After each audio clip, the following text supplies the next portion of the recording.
So I wanted to take a moment to share my thoughts on the situation in Charlottesville because, like all of you, this has been something that has occupied a great deal of my time mentally. I've been thinking about it a lot. I've been tweeting about it a lot. I've posted about it on the Humanist Report Facebook page. For those of you who don't follow that page or the Humanist Report Twitter account, you can do so to kind of get more of my thoughts on this. But really, to see white supremacists, to see literal neo-Nazis protesting in the United States in 2017, even though I wasn't ignorant to their existence, it's still pretty jarring to see this and to really see how this has harmed marginalized groups in the community has really hurt me. To see them feel intimidated with the presence of all of these white supremacists who flew around the country. And look, I'm not going to call them alt-right because they want to be called alt-right. It's kind of just their way to rebrand Nazism and white supremacy. So I'm not going to do them a favor and call them alt-right. I'm not going to buy into their marketing strategy. They're Nazis, they're white supremacists, and I think that we should call them what they are. I don't necessarily know whether or not this statistic is true, but this is supposedly the largest white supremacist protest in decades. And that to me is really terrifying. So I think that we're seeing right now, this has really been a turning point for Donald Trump's administration. So today we just got news that Steve Bannon was fired, which is good news because white supremacy is not welcome in the White House. So he needed to be fired. He should have never been hired to begin with, but the fact that he's fired, that's good news. But also with Donald Trump, he took the time to condemn both sides, and he literally defended Nazis. Not all of those people were neo-Nazis, believe me. Not all of those people were white supremacists by any stretch. Jews will not replace us! Jews will not replace us! Jews will not replace us! Jews will not replace us! Blood and soil! Blood and soil! Blood and soil! Blood and soil! Blood and soil! Blood and soil! Whose streets? Our streets! Whose streets? Our streets! But you also had people that were very fine people on both sides. There's a lot that I have to say about this, and to those of you who follow the Humanist Report on Twitter, you'll kind of know where I stand on this. But first of all, we have to address the elephant in the room, and that is that these were Nazis. Now, to those of us who are reasonable people, that's the most obvious statement ever.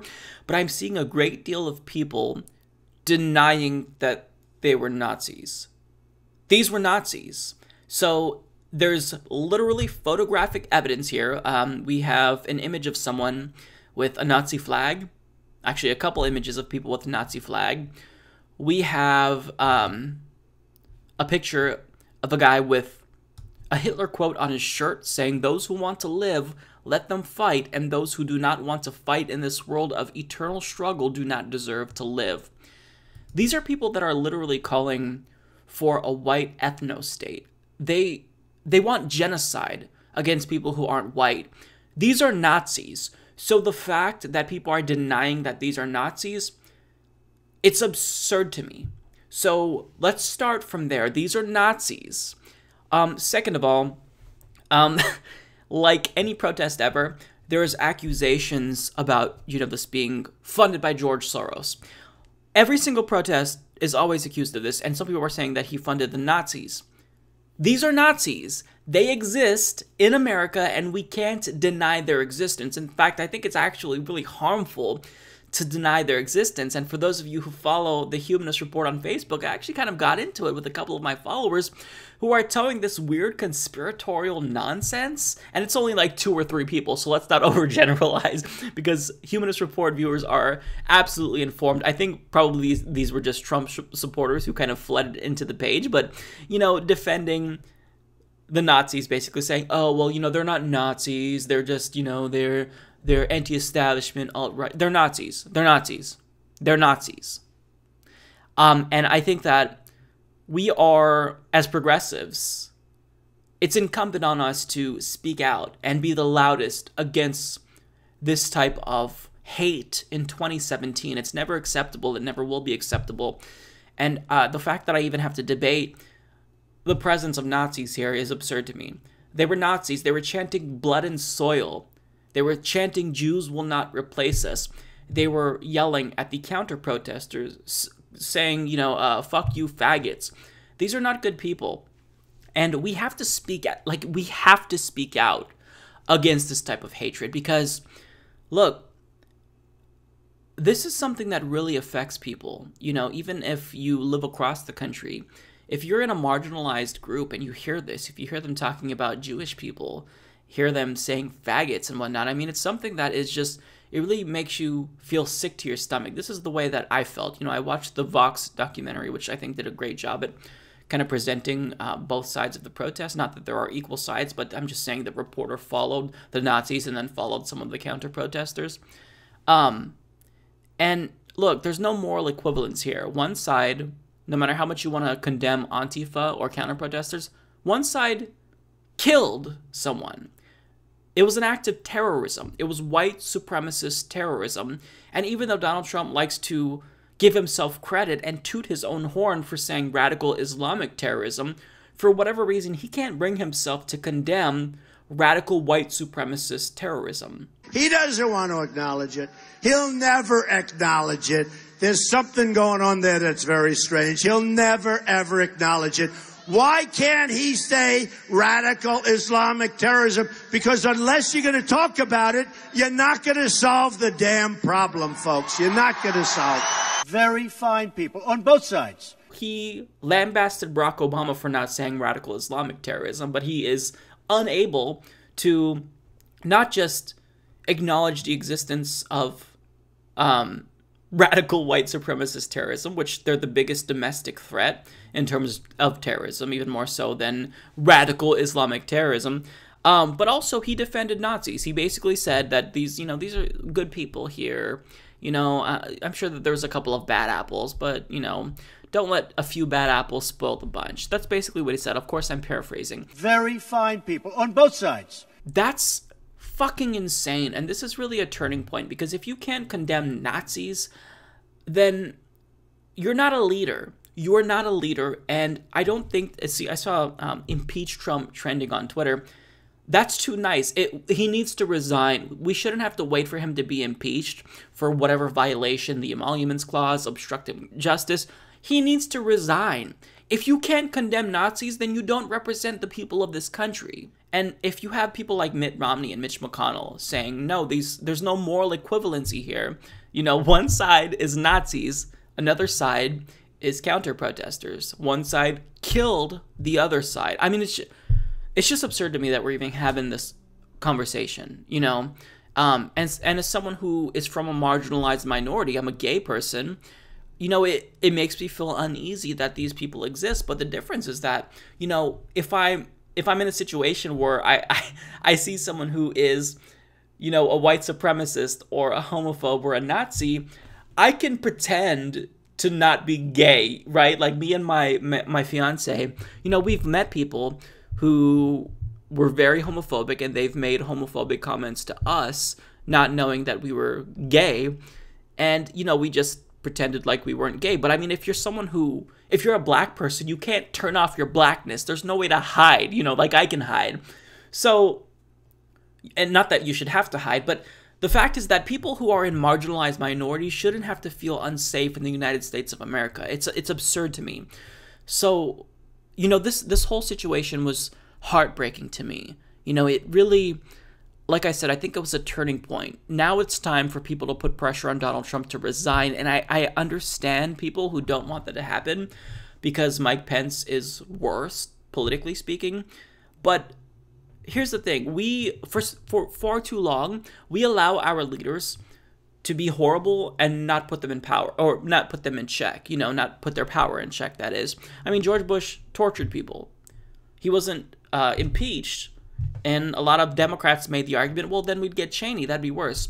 Right, but maybe if we actually start holding leaders accountable, then they won't be so horrible. But the fact that they get away with everything, with literal war crimes now, means that they're never, ever going to stop being horrible. So I understand that Mike Pence is worst, objectively speaking, but we can't let that stop us from punishing public officials who are not doing the will of the people. And I think that you have legal justification to impeach Donald Trump. I mean, on the day he was sworn in, he was in violation of the Emoluments Clause because he did not put his businesses in a blind trust. He still is in control of his businesses.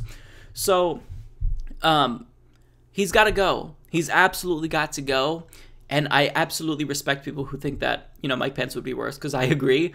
But, I think this is a turning point. If you can't condemn Nazis, you have no business being the president of the United States. You're not a leader. And at times where people who are vulnerable, who are marginalized, are terrified when they see Nazis, and they don't have a leader to reassure them that this is not the way the country is, I think that that's just awful. It's egregious. So as progressives, we have to speak out. We have to condemn Nazism, and we can't chalk this up to, oh, they're paid protesters by George Soros. Stop.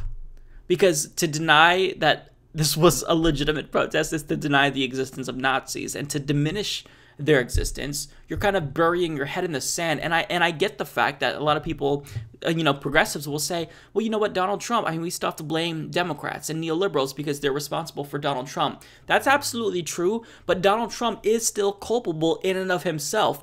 People also blame, economic anxiety on people being radicalized and turning to Nazism. That's absolutely true. If you are starved economically, then absolutely you are more prone to radicalization. We see this not just with Nazism, but we see this with, Islamic extremists in the Middle East and North Africa. Even though they're economically starved, that doesn't mean that they're not still individually culpable. We're all victims of neoliberalism and capitalism, right? But we're not all turning to white supremacy as a result. So there's still culpability that you have to hold people accountable. You can't just allow them, Donald Trump, it was Hillary Clinton, her Pied Piper strategy, she elevated him, so we have to blame her.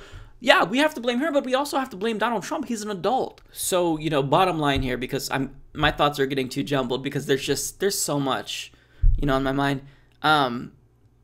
This was a really horrifying situation. Seeing the Nazis protest and chant, Jews will not replace us, it really caused depression for me, and I know a lot of other people who reached out to me because, again, it's not like we were ignorant and we didn't know that they existed, but to see it and to see just how big that presence can be in one area, it's terrifying, and these people, when the KKK would do their gatherings, they would wear hoods because they didn't want to be identified. But now, even though we have the internet, we have people being bold enough to where they're marching with torches and they're showing their faces in the age of the internet. That's how emboldened they feel because of Donald Trump. Donald Trump is a white supremacist. It's not just that, he was doing dog whistle racism and pandering to white supremacists to get elected. If you can't denounce Nazism and white supremacy, you're part of the problem. And sure, he condemned bigotry, but he's saying that both sides are equal here. Again, one side committed terrorism, killed the other side. The other side was counter-protesting bigotry. So there's no moral equivalency here. Oddly enough, Mitt Romney said it best. Now, he co-opted the term alt-left. This is something else I wanted to touch on. This was a term coined by the likes of Joan Walsh, Joyanne Reid. The neoliberal left they basically did the same thing that Donald Trump did here. They coined this term in order to lambast progressives and draw an equivalence between the alt-right, which is white supremacists and Nazis, and the progressive left, who by and large were arguing for Medicare for all and to get money out of politics. And now Donald Trump saw that term, he thought it was great, and he decided to use it himself. So here's the thing. If you are one of the individuals that use the term alt-left and you're on the left, you should be ashamed of yourself because you are giving Donald Trump ammunition to attack people who are fighting for what's right. What progressives are fighting for, we have the antidote to people being radicalized due to economic anxiety, but they don't want to realize that. And again, I'm not saying that people who become radicalized because of economic issues are innocent. They're not, because there's a lot of people who are victims of, neoliberalism, but they don't turn to white supremacy. So it's just, to me, it's really, it's crazy. So, this is probably one of the most incoherent videos I've ever produced. But I wanted to kind of just share my thoughts on Charlottesville, just, get it all out. I completely apologize for not being organized, but I wanted to at least let you know where I stand and let people know that it's really, really important that we speak out as vocally as possible. This is on us. We've got to condemn these people. We've got to make sure that they feel embarrassed, because even though they have freedom of speech, of course, we have freedom of speech as well, and we need to use our freedom of speech more so than they're using theirs, because it's unacceptable. There's no place in Nazism in a civilized society, and in fact, Nazism, you can make the case that doesn't even fall under protected speech, because Nazism is inherently genocidal. I mean, they want genocide. So I've got no sympathy for any of the Nazis that were fired. They're bad people. So we have to speak out. We have to condemn Nazism, and we have to make sure that marginalized groups feel protected. We have to make sure that women feel protected in this country. You shouldn't feel threatened by these imbeciles. It's unacceptable. Yeah. So I'll have another video up tomorrow that I'm going to record soon after this one. Got to do some prep for it. Yeah. Charlottesville was just such a devastating, disturbing, and overall more demoralizing event.